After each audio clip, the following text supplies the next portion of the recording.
আসসালামু আলাইকুম গাইজ, আশা করি সবাই ভালো আছেন। আমরা গত লাইভ ক্লাসটাতে আমরা হিসাব বিজ্ঞানের সবচেয়ে গুরুত্বপূর্ণ অর্থাৎ প্রিন্সিপাল অফ অ্যাকাউন্টিংয়ের সবচেয়ে ইম্পর্ট্যান্ট একটা চ্যাপ্টার শিখছিলাম, সেটা হলো ফাইন্যান্সিয়াল স্টেটমেন্ট। আর সেখানে আমরা প্রথমে স্টেটমেন্টগুলো দেখছিলাম যে কোনটা ইনকাম স্টেটমেন্ট, কোনটা ব্যালেন্স শিট, সেগুলোর উপাদানগুলো ধাপগুলো শিখছিলাম। এরপরে ইনকাম স্টেটমেন্ট কত প্রকার, 2 প্রকার, এগুলো আমরা শিখছিলাম। তো সেখানে আমাদের ইনকাম স্টেটমেন্টের যখন আমরা মাল্টিপলটা করছিলাম তখন সেখানে আমাদের 2টা ধাপ ছিল। একটা হলো আমাদের যেমন ওই যে অপারেটিং এক্সপেন্সে গিয়ে আমি এ নাম্বারে ছিল সেলিং অ্যান্ড ডিস্ট্রিবিউশন এক্সপেন্স, আর বি নাম্বারে ছিল অফিস অ্যান্ড অ্যাডমিনিস্ট্রেটিভ এক্সপেন্স।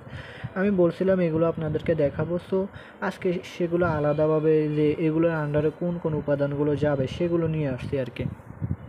আমরা যদি দেখি 1 নম্বরে আছে হলো সেলিংয়ের মধ্যে সেলস স্যালারিজ, এরপরে হলো সেলস কমিশন, এরপরে হলো স্টোর স্যালারিজ, এরপর হলো প্রেড আউট মানে বিক্রয় পরিবহন, এরপর হলো অ্যাডভার্টাইজিং মানে বিজ্ঞাপন, এরপর হলো ডেলিভারি, এরপর হলো ট্রাভেলিং ভ্রমণ ব্যয়, এরপর হলো প্যাকিং, এরপর হলো ব্যাড ডেপ্ট মানে কুরিন, এরপর হলো রেন্ট ফর স্টোর বিল্ডিং, এরপর হলো depreciation on store and delivery equipment and building.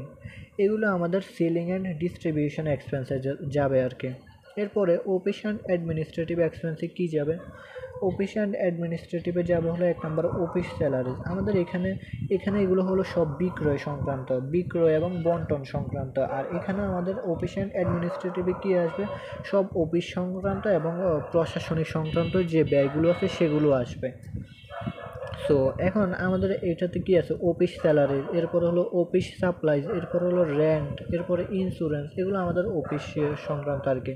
এরপরে ইউটিলিটিজ, ডেপ্রিসিয়েশন, রিপেয়ার, অডিট, এরপরে ম্যানেজমেন্ট ফি, এগুলো হলো আমাদের অফিস অ্যান্ড অ্যাডমিনিস্ট্রেটিভ এক্সপেন্সের মধ্যে। এরপরে আমরা শিখছিলাম যে নন অপারেটিং ইনকাম। আমরা ওইখানে লিখছিলাম যে ক্লাসে করছিলাম নন অপারেটিং ইনকাম, এরপর হলো নন অপারেটিং এক্সপেন্স, এগুলো আমাদের ছিল। তাহলে নন অপারেটিং ইনকামগুলো কী কী? যেটা আমাদের ওই যে আমরা বের করছিলাম যে যোগ অন্যান্য আয় বাদ অন্যান্য ব্যয়। অপারেটিং এক্সপেন্সের সাথে কি হবে? যোগ অন্যান্য আয় বাদ অন্যান্য ব্যয়। সো এগুলো হচ্ছে অন্যান্য আয়। কি সেগুলো? Interest revenue. অন্যান্য আয় কোনগুলো বা অপরিচালন আয় কোনগুলো? যেগুলো আমাদের প্রতিনিয়ত হয় না, মাঝে মাঝে হয়, এরকমগুলো আর কি। সো এগুলো আমাদের যেমন এই ইনকামগুলো আমাদের প্রতিনিয়ত হয় না, মাঝে মাঝে হয়। যেমন ইন্টারেস্ট রেভিনিউ, এরপর হলো ডিভিডেন্ড রেভিনিউ মানে লভ্যাংশ আয়, এরপর হলো কমিশন রেভিনিউ, এরপর হলো অ্যাপ্রেন্টিসশিপ প্রিমিয়াম মানে শিক্ষানবিশ সালামি, এরপর হলো রেন্ট রেভিনিউ, এরপর হলো gain on disposal of old asset, এরপর হলো ব্যাড ডেপ্ট রিকভার্ড। এগুলো হলো আমাদের নন অপারেটিং ইনকামের মধ্যে যাবে আর কি। এরপরে হলো নন অপারেটিং এক্সপেন্স। এগুলো কি কি?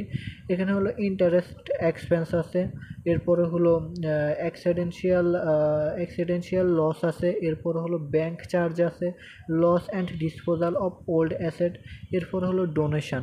এগুলো হলো আমাদের নন অপারেটিংয়ের মধ্যে যাবে। তাহলে আমরা মাল্টিপল ইনকাম স্টেটমেন্টটা আমরা দেখছিলাম যে আমরা ওইখানে এগুলো পুরাটা করে ব্যাখ্যা করে দেইনি, কারণ ওইখানে যদি লিখি তাহলে অনেক বড় হয়ে যাবে। যার কারণে আমরা এগুলো ধাপে ধাপে পরবর্তীতে আপনাদের সামনে এগুলো আলাদাভাবে নিয়ে আসছে। তাহলে আপনারা এগুলো আলাদাভাবে মুখস্থ করলেন, পরবর্তীতে যেটা যখন আমরা ম্যাথ করতে যাব তখন যেটার আন্ডারে যাবে সেটার আন্ডারে লিখবো আর কি। এভাবে আমাদের লিখতে হবে। হ্যাঁ, এরপর হলো ইনট্যানজিবল অ্যাসেটস কি? মানে অস্পর্শনীয় সম্পদ আর কি। এগুলো কি? এটা আমাদের সম্পদ পাশে যায় আর কি। যখন আমরা ব্যালেন্স শিট করছিলাম তখন সেখানে ইনট্যানজিবল অ্যাসেট লিখছিলাম, ওইখানে শুধু গুড উইলটা লিখছিলাম, মানে সুনামটা লিখছিলাম, বাকিগুলো লেখিনি। সো এরপরে এটার আন্ডারে আরও কী যাবে সেগুলো দেখি। প্রিলিমিনারি এক্সপেন্স, এটাও আমাদের ইনট্যানজিবল অ্যাসেটে যাবে। এরপরে ট্রেডমার্কস, এরপরে প্যাটেন্টস, এরপরে কপিরাইটস, এরপরে শেয়ার ডিসকাউন্ট, এগুলো আমাদের ইনট্যানজিবল অ্যাসেটের মধ্যে যাবে। তো এগুলো হলো আমাদেরকে ধাপে ধাপে, তাহলে আমাদের ম্যাথ করতে করতে যেগুলো লাগবে ইনকাম স্টেটমেন্ট, ব্যালেন্স শিট, আর আমাদের যেটা হলো মালিকানা সত্ত্ব বিবরণী আছে, সেটা আমরা ওই লাস্টে মালিকানা সত্ত্ব বিবরণী, যেমন মূলধন যোগ অতিরিক্ত মূলধন, এরপরে যোগ মূলধনের সুদ, বাদ উত্তোলন, যেমন আমরা ওইখানে ক্যাপিটাল, এরপরে যোগ নিট মুনাফা বা নিট ইনকাম, এরপরে মাইনাস ড্রয়িংস দিয়েছিলাম। সো এগুলো আমাদের এভাবে আর কি আমাদের মালিকানা সত্ত্ব বিবরণী বের করা লাগে। সো তাহলে আমরা আমাদের যে ম্যাথ করার জন্য যা যা লাগে সেগুলো আমরা ধারাবাহিকভাবে দেখিয়ে ফেলছি। এখন আপনারা সেই অনুযায়ী ম্যাথগুলো আগে বেসিকটা শেষ করবেন। বেসিকগুলো শেষ করার পরে আমি যে ম্যাথ ক্লাস দেব, সেই ম্যাথ ক্লাসগুলো আশা করি সবাই পারবেন বুঝিয়ে পড়ালে। সো আমি পরবর্তী ক্লাস দেবো, সেগুলো দেখবেন। আশা করি সবাই বুঝতে পারছেন। এরপরে যদি কেউ না বুঝতে পারেন অবশ্যই কমেন্টে জানাবেন। ধন্যবাদ।